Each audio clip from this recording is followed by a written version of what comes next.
August 14th, 2003, Thursday afternoon, New York City in summer. The temperature outside climbed past 90 degrees. Inside the subway system, hundreds of trains moved through tunnels beneath Manhattan, Brooklyn, Queens, and the Bronx. Rush hour had not yet begun, but the platforms were filling. People stood waiting under fluorescent lights, checking watches, fanning themselves with folded newspapers. The air underground was thick and still. Trains arrived every few minutes, doors opening, passengers stepping on and off in the rhythm the city had maintained for nearly a century. On the platforms, in the tunnels, inside the cars, everything was ordinary. The system carried 500,000 people during a typical afternoon. On this Thursday, the number was climbing toward that. No one noticed anything unusual. The trains moved. The lights stayed on. The afternoon continued. At 4:10 in the afternoon, the power went out. Not just in one station or on one line, across the entire city, across the entire northeastern United States. 50 million people lost electricity in 8 seconds. In the subway system, the effect was immediate and total. Trains stopped. Every train. Some were pulling into stations. Most were not. They stopped between stations, in tunnels, under neighborhoods, under rivers. The wheels locked. The momentum died. Hundreds of trains became stationary metal containers holding thousands of people in complete darkness. There was no grinding sound, no emergency brake screech, just cessation. The hum of the motors disappeared.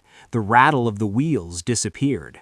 In the tunnels, there was only silence and the heat of bodies pressed together in rush hour density. Some passengers grabbed poles to steady themselves. Others barely noticed the stop, assuming it was temporary, part of normal operation. The lights inside the cars stayed on for a few seconds longer, powered by backup batteries. Then those went out too. Darkness in a subway car is not complete. Small emergency lights remain, dim and battery-powered, casting weak illumination that reaches only a few feet. Faces become shapes. Poles and seats emerge as outlines. But the darkness is heavy enough that passengers cannot see the length of the car, cannot see through the windows into the tunnel, cannot see anything that tells them where they are. The air conditioning stopped with the power. The temperature inside the cars began to rise immediately. Body heat from dozens of passengers had nowhere to go. The ventilation system that normally pulls air through the tunnels stopped working. The air became still. Passengers stood in silence for the first 30 seconds, waiting for movement to resume, waiting for lights, waiting for an announcement. The intercom system was dead. No voice explained what had happened. No conductor walked through the cars. In some trains, passengers began talking to each other, asking if anyone knew what was wrong. In others, everyone stayed quiet, listening for sounds that did not come. The assumption, at first, was mechanical failure, a signal problem, a power interruption that would resolve in minutes. Passengers had experienced delays before. This seemed like another one. People checked their watches, shifted their weight, loosened ties, fanned themselves with papers and magazines. The heat continued building. 5 minutes passed, then 10.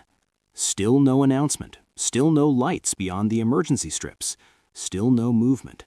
Some passengers pressed their faces to the windows, trying to see into the tunnel, but there was nothing, just darkness and the faint glow from inside the car reflected back. In some cars, people began using cell phones for light, the small screens casting blue rectangles onto the ceiling and walls.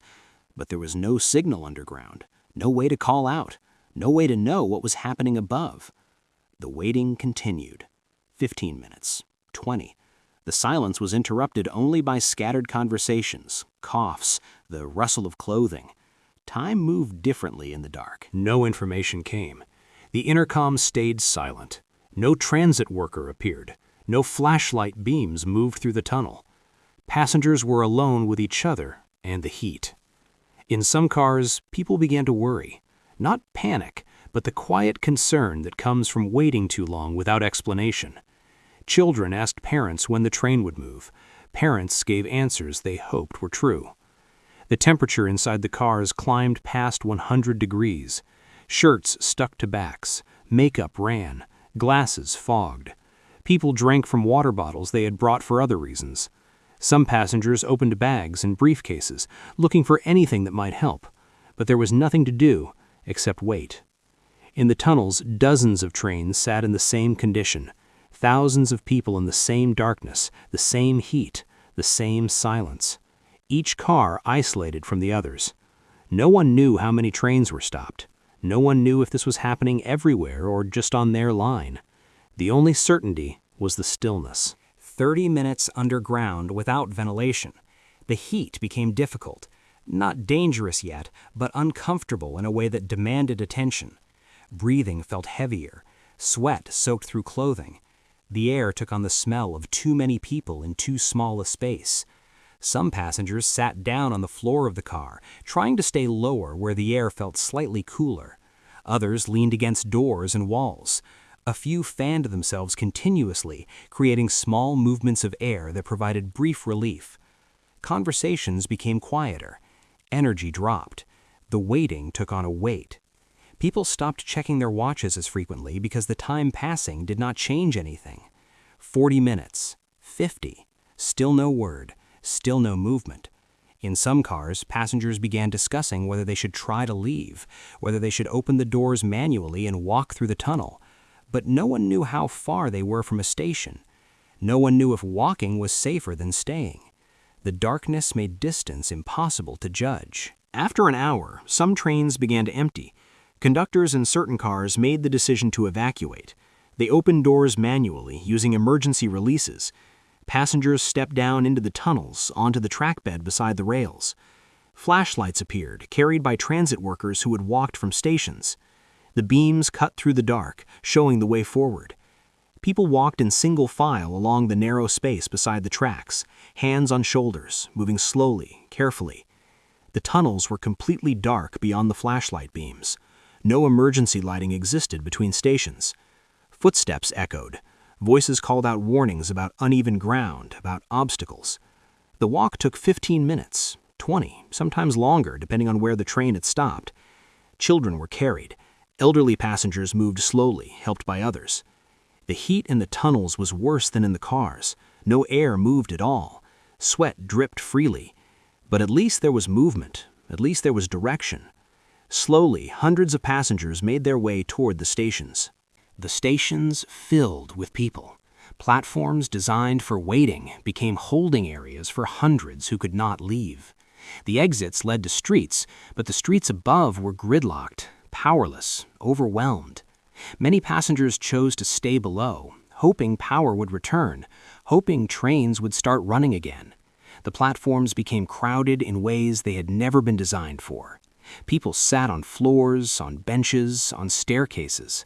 They shared water. They shared information, most of it rumor. Some said the power would be back in an hour. Others said it was a terrorist attack. Others said it was a technical failure spreading across multiple states. No one knew for certain.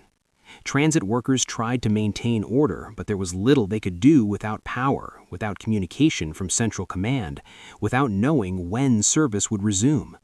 The stations stayed dark, except for emergency lighting. No trains arrived, no trains departed. The system had stopped entirely. Above ground, the city adjusted.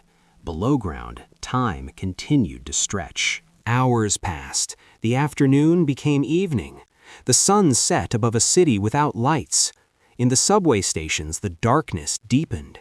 People who had been underground since the power failed at 4:10 remained there at 6, at 7, at 8. Some ventured to the surface and returned, reporting that the streets were impassable, that it was better to wait below. The heat began to ease slightly as the day cooled, but the stations remained uncomfortable, crowded, uncertain. Passengers sat against walls, heads back, eyes closed, conserving energy. Conversations faded. Everyone was waiting for the same thing: the sound of a train, the flicker of lights, any sign that the system was coming back. But there was only silence and the murmur of hundreds of voices echoing off tile walls. Some people had been underground for 4 hours, 5, 6. The wait had become something else now, not a delay, An event, something they would remember. Power returned in stages, not all at once. Different neighborhoods at different times over the next day. The subway system took longer. Trains needed to be inspected, signals needed to be reset, tracks needed to be cleared. The first trains began running late on Friday, more than 24 hours after the blackout began. By Saturday, most of the system was operational again. By Sunday, it was back to normal. But the people who had been underground on Thursday afternoon did not forget. They remembered the darkness, the heat, the waiting without information, the moment when the city's constant motion stopped and they were left in silence, not knowing where they were, not knowing when it would end. The subway system had always been a promise that it would keep running, that it would get you where you needed to go.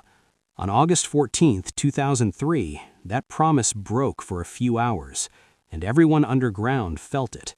The trains started again, the lights came back on, but the memory of the day the subways stopped remained.